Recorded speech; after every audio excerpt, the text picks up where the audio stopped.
Hi guys, welcome to Strength Reversed. My name is Amy. Thank you for joining me today. I'm going to move my Nag Champa because it's kind of getting smoky. Today I am going to do part 2 of my little mini series about tarot boundaries. And the first video I will link somewhere. It is about the boundaries that I have with, I guess, queerance. So when I read tarot for other people, I think it's important to have really clear boundaries. Today, I'm going to talk about the boundaries that I have with the cards, or maybe with my tarot guides, I should say.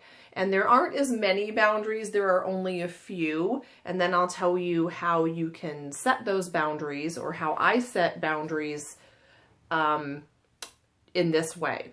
So the first boundary I have, I talked about this in another video during the 31 days of tarot, and I'll link that somewhere. I'm not understanding the allure of the cards. I guess you're supposed to link things there, but doesn't it disrupt your video? I don't know. Okay, someone explain YouTube to me. I'll link it somewhere. But it is a concept that, it's a term that I got from Nancy Antonucci, and it is sacred amnesia. So what I ask for is that I do not hold on to any residual energy or knowledge from tarot card readings. If I read for myself, I certainly hold on to that. I record it, I journal about it, or I really think about it, and I write down the cards that I pull. But if I am reading for another person, I do not want to hold on to any part of that. I don't make a log of that I read for someone. I will record the reading if it's a distance reading, or if they would like me to record it. But once they have the recording, I physically delete the reading from my life, but I also mentally, emotionally delete the reading. I don't want to hold on to any part of that.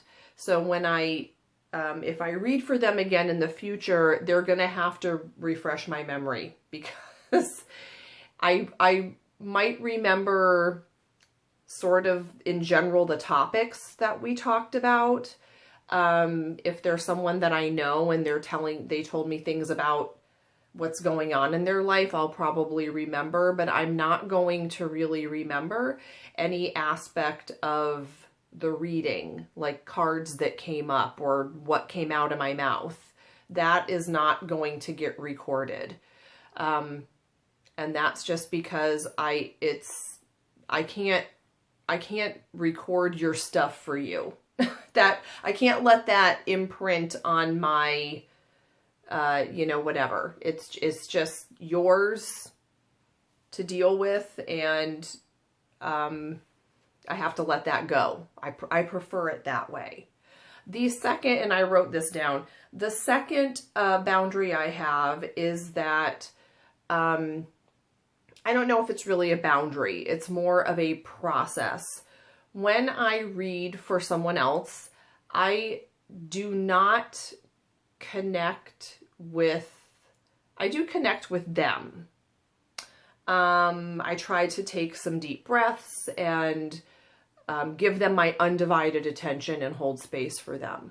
But what I do is and lots of people do this when they start a reading, they might say a little prayer or set an intention, or they have something that they say before the reading starts. And basically what I do is I communicate with my guides, and I ask them to speak to that person's guides on my behalf. I don't get in touch with whatever they're working with. Like, I don't speak to their guides because I feel like I don't want that in my bubble. And so I kind of have intermediaries, and it's not like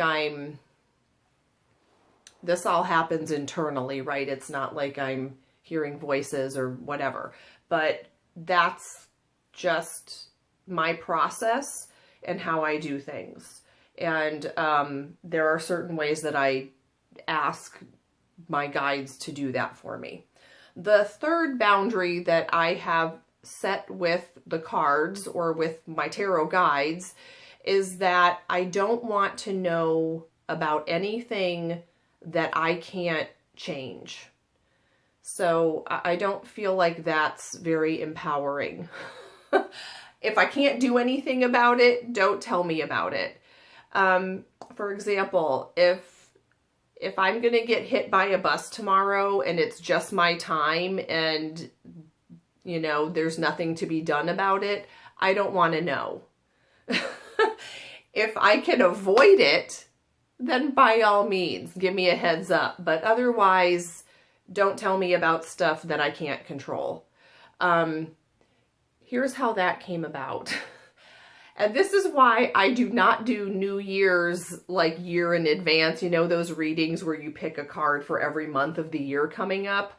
I don't do those. First of all, I think 6 months, 9 months, 12 months is just too far out. I don't generally go beyond a season. But one year I had spent some time the year before studying how to read playing cards. And I decided I picked a card for every month that was going to come up in that new year. And then I decided I was going to pick from several decks. So for each month I had a card from, you know, maybe 3 or 4 decks. And one of the decks I decided to incorporate were the playing cards that I had been working with.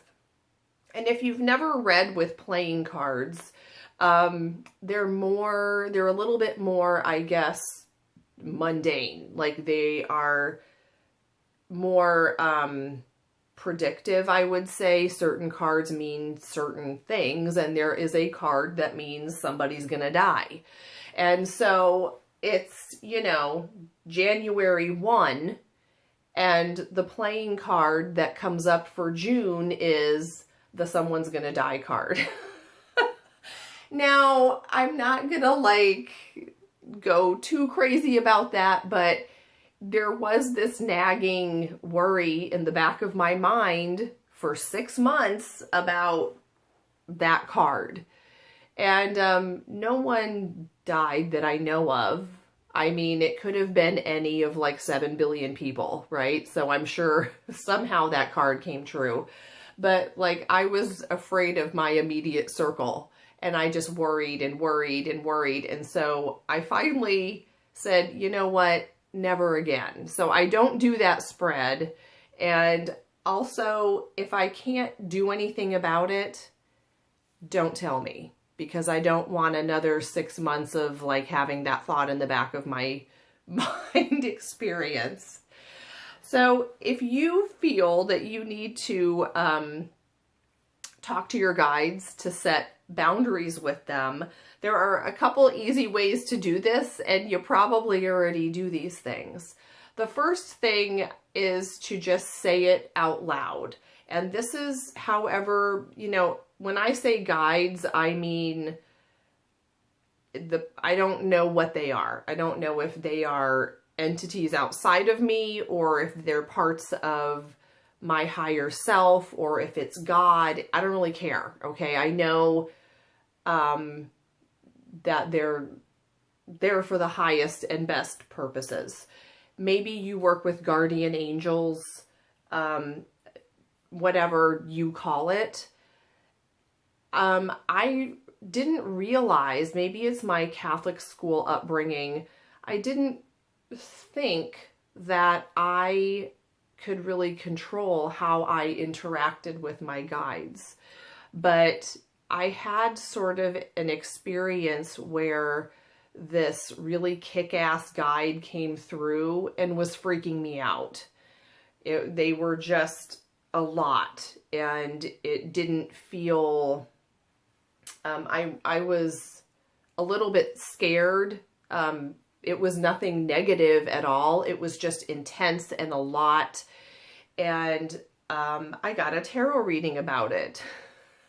And they said, you know, you can tell your guides to back off if you need to. And so that switched something in my brain about how I work with my guides. And I realized you know, they are really there to help me through this physical incarnation. And I don't know why I felt like it was totally out of my control and out of my hands how I worked with these guides, but it's not. You can ask them for what you need, and you can ask them to work with you in a way that is more gentle if that's what you need to. So when you want your guides to interact with you a certain way, maybe you want certain information from the cards, or maybe you need them to kind of be a little more obvious with you, or maybe you want to ask them, how do I get your attention? Or what is going to be the signal that you give me to let me know that you're coming through? First of all, I would suggest that you say it out loud. So wherever you go to be quiet, maybe meditate, that's when I would ask them, and just kind of set an intention that you're going to speak to them and ask them for what you need. And I would say it out loud. I feel like, for me at least, that really helps. The other thing that helps is to put it in writing. So in my journal, I write to my guides all the time. And when I write in my journal as reflection, it's kind of like this aspect of myself, I guess, that I'm writing to. But when I talk to my guides, I usually use automatic writing. And if you don't know what automatic writing is, it's when you use usually your non-dominant hand, but some people don't do that. And you kind of, I close my eyes a little bit, or just close them enough to make it a little bit blurry and obscured. And you just kind of turn your rational thought off and write. And I do use my non-dominant hand. What I do is I write normally a letter to my guide, and I ask them a question or tell them what I'm thinking or whatever. And then I take some deep breaths, and with my non-dominant hand comes their response. And it's not writing that where you, it's just completely free flowing. You don't worry about capital letters or grammar. It's just what it is. And this sometimes is what it ends up looking like, because I'm writing it with my non-dominant hand, but I can always understand it. So sometimes it's like, what? But it always kind of works out in the end. Another way that I talk to my guides is by journeying. And there are some good videos about journeying, or maybe shamanic journeying if you want to look them up. But I was taught to do that by a healer when I lived in Texas and was experiencing something quite devastating. And it's basically when you go to sort of a different place inside, and you can talk to all sorts of animal guides, spirit guides, or whatever. And there are lots of books about that as well. So when you journey, you can have all sorts of conversations and experiences with your guides. And I always record those in my journal in writing afterward. That's just how I do it. So those are my boundaries with the cards. And I'd be interested to know if you guys have any, I call them boundaries, I guess boundaries or processes for when you interact with the cards, the kinds of limits, I guess, on information that you want or how you want it communicated to you. So thanks for watching. Make sure to like or subscribe and drop me a line in the comments. talking about boundaries because it's one of my favorite topics. I just find it fascinating. Anyway, thanks guys. I hope you are all doing okay, staying home and making the most of that. Talk to you later.